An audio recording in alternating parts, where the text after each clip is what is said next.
میں نے منگل کے دن یہ وظیفہ کیا، مغرب سے پہلے مجھے 1,00,000 روپے مل گئے۔ اگر جھوٹ لگتا ہے تو آزما لو۔ بسم اللہ الرحمن الرحیم۔ محترم ناظرین، منگل کے دن جو شخص بھی 3 بار سورۃ الاخلاص کو اس ترتیب کے ساتھ پڑھے گا، اللہ تعالیٰ اس بندے کی تقدیر کو بدل دے گا اور رب کی بارگاہ سے وہ اپنے ذہن کے اندر، اپنے دماغ کے اندر جو کچھ بھی سوچے گا، جتنا کچھ بھی سوچے گا، اللہ تعالیٰ اس بندے کو ضرور عطا فرما دے گا، کیونکہ آج کے دن آپ کی دعا رد نہیں ہوگی۔ آج منگل کے حوالے سے ایک ایسا وظیفہ، اس میں اللہ پاک کے ناموں کے وظائف کا ذکر کریں گے، جو کہ 2 ناموں کا ایک مجموعہ ہے۔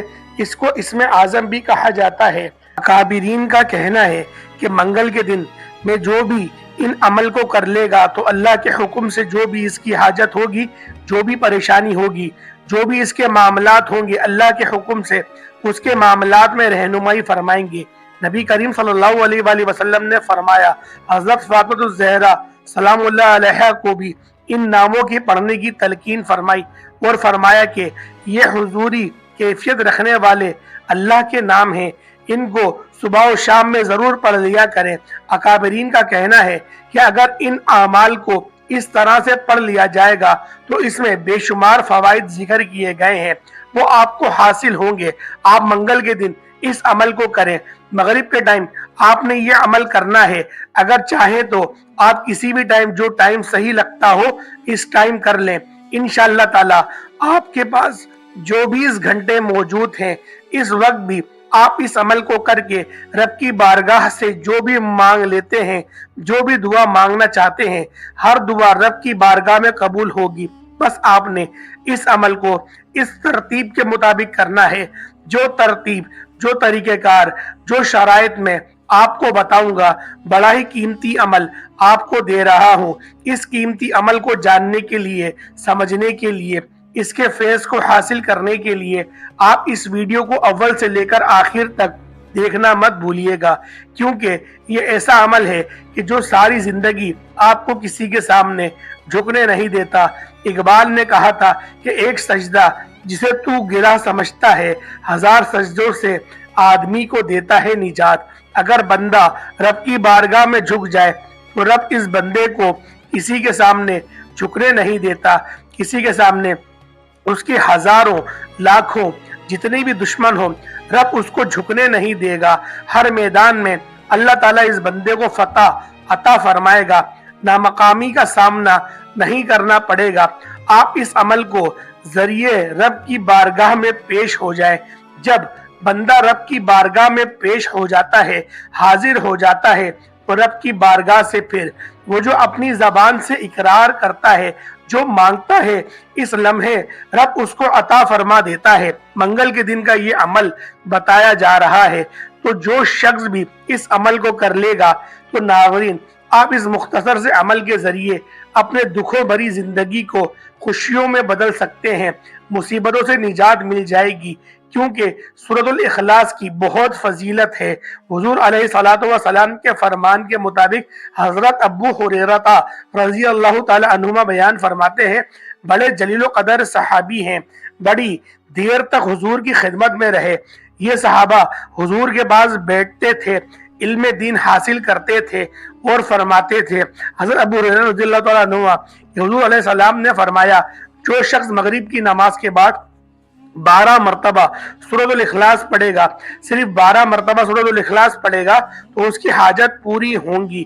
اور روایات سے معلوم ہوتا ہے کہ مختلف مواقع پر مختلف لوگوں نے رسول اللہ صلی اللہ علیہ وآلہ وسلم سے اس معبود کی ماہیت اور کیفیت دریافت کی تھی، جس کی بندگی اور عبادت کی طرف آپ صلی اللہ علیہ وآلہ وسلم لوگوں کو دعوت دے رہے تھے، اور ہر موقع پر آپ نے اللہ تعالیٰ کے حکم سے ان کو جواب میں یہی صورت نازل ہوئی، ویسے تو قرآن کریم مکمل طور پر انسانیت کے لیے باعث ہدایت، رحمت اور شفا ہے۔ قرآن مجید کی ہر آیت کی تلاوت باعث خیر و برکت ہے۔ اس کے ہر حروف پر 10 نیکیاں ملتی ہیں۔ لیکن احادیث میں قرآن کی بعض مخصوص آیتیں اور صورتوں کے خاص فضائل بیان ہوئے ہیں۔ انہی خاص صورتوں میں سے ایک سورۃ الاخلاص ہے۔ اس سورت میں اللہ تعالیٰ کی بے شمار برکتیں، رحمتیں اور بے شمار اس کے عطیات پوشیدہ ہیں، جو انسانوں کی دینی دنیاوی حالات اور معاملات کو بہتر بنانے اور سدھارنے میں مؤثر طاقت رکھتے ہیں۔ لیکن افسوس کی بات ہے کہ ان فضیلتوں کی، ان رحمتوں اور برکتوں سے بہت لوگ ناواقف ہیں۔ 4 آیت پر مشتمل مختصر سورت اپنے اندر کس قدر بے شمار فضائل لیے ہوئے ہے، اس تحریر میں ان فضائل کے بارے میں جاننے کی کوشش کرتے ہیں۔ اس سورت کے شان نزول کے بارے میں احادیث میں آتا ہے کہ مشرکین نے نبی رحمت صلی اللہ علیہ وآلہ وسلم سے کہا کہ اپنے رب کے اوصاف بیان کریں، تو اللہ تعالیٰ نے یہ سورت نازل کر دی۔ اس کی تفصیل کچھ اس طرح سے ہے: قل هو اللہ احد، جب ہم کہتے ہیں کہ وہ اللہ ہے، اس کا مطلب ہے کہ وہ حقیقی معبود ہے اور اس کے سوا کوئی اور عبادت کا مستحق نہیں۔ اور جب ہم کہتے ہیں کہ هو اللہ الاحد، اللہ ایک ہے، تو اس کا مطلب یہ ہے کہ ہم صرف ایک اللہ کی عبادت کرتے ہیں، اس کے ساتھ کسی اور کی عبادت نہیں کرتے۔ یہی تو توحید ہے۔ توحید ربوبیت اور بیتو توحید اسماء و صفات توحید کی یہ دونوں اقسام آیات اللہ الصمد میں موجود ہیں۔ اللہ بے نیاز ہے۔ اس کا مطلب ہے کہ اللہ تعالیٰ اپنی مخلوقات میں سے کسی کی محتاجی نہیں ہے، کسی کا محتاج نہیں ہے، بلکہ وہ اپنی صفات میں کامل ہے، ایسا کامل کہ تمام مخلوقات اس کی محتاج ہے، کیونکہ وہی ایک رب ہے اور جس کی طرف تمام مخلوق اپنی خواہشات اور ضروریات کی تکمیل کے لیے رجوع کرتی ہے۔ بس جہاں ساری دنیا اپنی ضروریات کی تکمیل کے لیے اللہ پر منحصر ہے، وہیں وہ کسی کا محتاج نہیں ہے۔ اس کو توحید ربوبیت، توحید اسماء و صفات کہتے ہیں۔ لفظ عہد اور صمد یہ اللہ تعالیٰ کے 2 نام ہیں جو پورے قرآن میں کہیں دوسرے مقام پر ذکر نہیں ہوئے، اور یہ 2 نام ایسے ہیں جو سارے اسماء و صفات کے عقیدے کی بنیاد ہیں۔ احد کا یعنی اکیلا اور یکتا یعنی اللہ تعالیٰ رحمان ہونے میں، رحیم ہونے میں، عالم الغیب ہونے میں، رزاق ہونے میں اور حی قیوم ہونے میں، یعنی سارے ناموں میں اکلا اور وقات ہے۔ لفظ صمد میں کمال کا معنی ہے، یعنی ایسا سردار جو اپنی سرداری میں کامل ہے، کسی قسم کی کوئی ناقص اور کمی نہیں ہے، نقص اور کمی نہیں ہے۔ یعنی اللہ تعالیٰ رحمان ہونے میں، رحیم ہونے میں، عالم الغیب ہونے میں، رزاق ہونے میں، حی القیوم ہونے میں، یعنی ساری صفات میں کامل ہے۔ اور الاحد الصمد اس بات پر بھی دلالت کرتا ہے کہ نہ اس سے کوئی پیدا ہوا اور نہ وہ کسی سے پیدا ہوا اور نہ کوئی اس کے برابر کا ہے، کیونکہ الصمد وہ ہوتا ہے جس کا نہ جفت پیٹ ہو اور نہ احشار یعنی کہ اس کی انتڑیاں وغیرہ ہو، اس میں کوئی چیز داخل نہیں ہو سکتی، وہ نہ کھاتا ہے نہ پیتا ہے۔ چنانچہ ارشاد باری تعالیٰ ہے: آپ ان سے کہیں، کیا میں اس اللہ کو چھوڑ کر کسی اور کو دوست بناؤں جس نے آسمانوں اور زمینوں کو پیدا کیا اور جو سب کو کھانا کھلاتا ہے لیکن کسی سے کھانا لیتا نہیں۔ دوسری فضیلت محبت الہی کا حصول، محبت الہی ایمان کے اعلیٰ ضمانت میں سے ہے، اور کسی بھی انسان کا عقیدہ توحید اس وقت تک کامل نہیں ہو سکتا جب تک انسان اپنے خالق حقیقی کو دنیا کی ہر چیز سے محبوب نہ بنا لے۔ اللہ تعالیٰ کی محبت حاصل کرنے کے کئی ذرائع ہیں جنہیں اختیار کرنے کے انسان اللہ تعالیٰ کی محبت حاصل کر سکتا ہے۔ انہی ذرائع میں ایک آسان ذریعہ سورۃ الاخلاص کی مستقل مزاجی کے ساتھ تلاوت ہے۔ چنانچہ احادیث میں آتا ہے کہ نبی کریم صلی اللہ علیہ وآلہ وسلم نے ایک چھوٹا سا لشکر کہیں بھیجا اور صحابی کو اس لشکر کا قائد مقرر کر دیا۔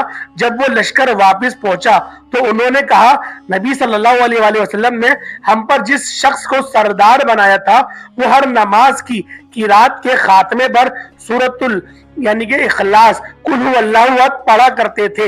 آپ صلی اللہ علیہ وآلہ وسلم نے فرمایا ان سے پوچھو کہ وہ ایسا کیوں کرتے تھے۔ پوچھنے پر اس نے کہا کہ یہ سورۃ رحمان کی صفت ہے، مجھے اس کا پڑھنا بہت ہی پسند ہے۔ نبی کریم صلی اللہ علیہ وآلہ وسلم نے فرمایا انہیں خبر دو کہ اللہ بھی اس سے محبت کرتا ہے۔ معلوم ہوا کہ اللہ تعالیٰ کی محبت حاصل کرنے کا آسان اور تیز ترین طریقہ سورۃ الاخلاص کی مستقل مزاجی کے ساتھ تلاوت ہے۔ جو شخص سورۃ الاخلاص کی تلاوت پر مداومت اختیار کرتا ہے اللہ تعالیٰ اسے دنیا کی اندر لوگوں میں محبوب اور مقبول بنا دیتا ہے، وہ ہر ایک آنکھ کا تارا بنا دیتا ہے۔ چنانچہ لوگ اس سے محبت کرنے لگتے ہیں، اسے دیکھ کر خوشی محسوس کرتے ہیں، اسے پا کر بہت مسرت محسوس کرتے ہیں۔ لوگوں میں مقبولیت ایک ایسی صفت ہے جس سے بہت سے لوگ محروم ہوتے ہیں، لیکن اگر کوئی دن رات اور صبح شام سورۃ الاخلاص کی تلاوت کا معمول بنا لے تو اللہ تعالیٰ اس سورت کی برکت سے ایسے لوگوں کا محبوب اور مقبول ترین انسان بنا دیتا ہے۔ چنانچہ حضرت ابو ہریرہ رضی اللہ تعالی عنہ فرماتے ہیں کہ حضرت جبریل علیہ السلام کو آواز دیتا ہے کہ اللہ فلاں بندے سے محبت کرتا ہے، تم بھی اس سے محبت کرو۔ جبریل علیہ السلام بھی اس کو سلام بندے سے محبت کرتا ہے اور تم بھی اس سے محبت کرا کرو، یہ آسمان میں ندا دی جاتی ہے۔ تو پیارے دوستو، آپ نے سورۃ الاخلاص کی جو اس کی تعریف ہے جو بہت ہی میں نے کم بیان کری، سمجھ لے کہ الف بھی بیان نہ کیا گیا، اور بہت سارا جو اس کے اندر مزید سمندر اور مزید اس کے اندر جو عظمتیں ہیں جو اپنے اندر سمیٹے بیٹھا ہے اس کا ہم نے ایک قطرہ بھی نہیں سنا۔ پیارے دوستوں، صرف بتانے کا مقصد یہ تھا اور درس دینے کا مقصد یہ تھا کہ آپ لوگ سمجھ جائیں کہ اگر اللہ پاک کی آپ لوگ خوشنودی حاصل کرنا چاہتے ہیں تو آپ لوگ اس وظیفے کو کر لیں، سورۃ الاخلاص کو پڑھنے کا معمول بنا لیں، سورۃ الاخلاص کو مستقل مزاجی کے ساتھ پڑھیں اور اس پر عمل پیرا بھی ہو، کیونکہ جس نام کو جس سورت کو آپ لوگ تلاوت کر رہے ہیں قل هو اللہ احد، اللہ کی جو ذات ہے وہ صفات ہے وہ یکتا ہے، تو لہٰذا آپ لوگوں نے اللہ کو کسی کا شریک نہیں ٹھہرانا اور آپ لوگوں نے خدا دوسرا نہ بنانا، تو لہٰذا آپ لوگوں نے جو اس عمل کو کرنا ہے اور جو اس صورت کو نازل کرنے کا مقصد تھا پیارے دوستوں وہ اس مقصد میں اپنی پوری پیش ہے، اور نبی پاک نے اپنی امت کو تعلیم بھی یہی فرمائی کہ سورۃ الاخلاص کو آپ مضبوطی کے ساتھ پکڑو، کیونکہ یہ تہائی قرآن کو اپنے اندر سمیٹے ہوئے ہے، یعنی کہ 10 پاروں کی نیکیوں کے برابر ہے۔ تو 3 بار پڑھنے سے ہمیں قرآن کا ثواب مل جائے گا، تو ہر نماز کے بعد اگر ہم لوگ ایک تسبیح کی پڑھ لیں تو ہمارے لیے یہ سورت بہت زیادہ باعث برکت، باعث رحمت اور باعث مسرت رہے گی۔ تو پیارے دوستو، آج کے اس خاص وظیفے کی طرف چلتے ہیں کہ آپ نے اس وظیفے کو مغرب کی نماز کے بعد کس طرح سے کرنا ہے۔ سب سے پہلے آپ لوگ مغرب کی نماز پوری پڑھ لیں۔ آپ نے مغرب کی پوری نماز پڑھ لی، مغرب کی نماز پڑھنے کے بعد آپ لوگوں نے تعوذ اور تسمیہ یعنی کہ اعوذ باللہ من الشیطان الرجیم بسم اللہ الرحمن الرحیم، اس کو آپ لوگوں نے صرف 3 مرتبہ پڑھ لینا ہے، اور اس کے بعد نبی پاک صلی اللہ تعالیٰ علیہ وسلم کے ذات پاک پہ درود پاک پڑھنا ہے۔ درود پاک کا سب سے بہترین انتخاب درود ابراہیمی ہے، تو لہٰذا درود ابراہیمی پڑھ لیں۔ ایک بار ثواب کی نیت سے میرے ساتھ بھی پڑھ لیں، اللہم صلی علی محمد وعلی آل محمد کما صلیت علی ابراہیم وعلی آل ابراہیم انک حمید مجید، اللہم بارک علی محمد وعلی آل محمد کما بارکت علی ابراہیم وعلی آل ابراہیم انک حمید مجید۔ اس کے بعد آپ نے 3 مرتبہ سورۃ الاخلاص پڑھنی ہے، قل هو اللہ احد اللہ الصمد لم یلد ولم یولد ولم یکن لہ کفوا احد۔ اس کی برکت سے اللہ پاک آپ کو ہمیشہ کے لیے گناہوں سے بھی محفوظ فرما لے گا۔ اس کے بعد اللہ پاک کے دو نام یا حیو یا قیوم کی ایک تسبیح پڑھنی ہے. اس کے بعد پھر آپ 9 بار درود پاک پڑھیں گے اور اس کے بعد آپ نے اپنے مقصد کے بارے میں جو بھی تصور آپ نے کیا ہے، جو بھی آپ کا مقصد ہے، جو بھی آپ کی حاجت ہے، اس کو آپ نے تصور میں رکھ کے دعا مانگ لینی ہے. دیکھیں آپ لوگوں نے جو عمل سماعت کرا ایک بار دوبارہ سن لیں تاکہ آپ سے کوئی غلطی اور کمی پیشی نہ رہے. پہلے آپ نے اعوذ باللہ من الشیطان الرجیم بسم اللہ الرحمن الرحیم پڑھا، تعوذ تسمیہ 3 بار پڑھا، پھر آپ لوگ درود ابراہیمی پڑھیں گے 9 بار. درود ابراہیمی ہم نے 9 بار پڑھ لیا. اس کے بعد آپ لوگ 3 بار، اس کے بعد آپ لوگ صرف 3 بار آپ لوگ سورۃ الاخلاص پڑھ لیں گے. 3 بار جب آپ لوگوں نے سورۃ الاخلاص پڑھ لی، اس کے بعد آپ لوگوں نے 100 مرتبہ ایک تسبیح اللہ پاک کے 2 صفاتی نام یا حیو یا قیوم، اگر برحمتی کا استغیث پڑھنا چاہتے ہیں وہ بھی پڑھ لیں، پڑھ سکتے ہیں، لیکن یا حیو یا قیوم پڑھ لیں تاکہ آپ لوگوں کی ذوق کا بھی تھوڑا خیال رہتا ہے ہمیں، تو اس لیے آپ لوگ یہ 2 نام پڑھ لیں بس، تاکہ آپ لوگوں کو زیادہ ٹائم بھی نہ لگے. اور اس کے بعد آپ لوگ دوبارہ سے درود پڑھ لیں. جو درود ابراہیمی اپنے اول پڑھا 9 بار، پھر آپ 9 بار دوبارہ پڑھ لیں درود ابراہیمی. آپ کا عمل مکمل ہوا. پھر آپ نے ہاتھ اٹھا کے اپنی جو آپ کی حاجت ہے، جو آپ کی تمام حاجتیں، جو آپ لوگوں کی جو بھی آپ کی پریشانی ہے، جس مقصد کے لیے آپ لوگ اس وظیفے کو کر رہے ہیں، تو آپ لوگ اس مقصد کا تصور کریں اور آپ لوگ اس عمل کو دعا کو مانگنا شروع کر دیں. پیارے دوستو، امید کرتا ہوں آج کا ہمارا درس، آج کی ہماری ویڈیو آپ کے لیے بہت زیادہ مددگار ثابت ہوئی ہوگی. اگر آپ کو اچھی لگی ہے ویڈیو تو ویڈیو کو لائک ضرور کر دیجیے گا، چینل کو ضرور سبسکرائب کریے گا، بیل آئیکن پہ پریس کریے گا، اور کمنٹ کے اندر اللہ پاک کی 99 ناموں میں سے کوئی ایک نام ضرور لکھیے گا. اور جو میرا بھائی، جو میری بہن ابھی تک اس ویڈیو کو دیکھ رہا ہے، اللہ پاک ان سب کی تمام پریشانیوں کو دور کر دے. اللہ پاک ان سب کی دل کے ہر مقصد کو پورا کر دے. اللہ پاک ان سب کو اپنے مقصد میں، نیک مقصدوں میں کامیابی عطا فرما، کامرانی نصیب فرما. السلام علیکم ورحمۃ اللہ وبرکاتہ.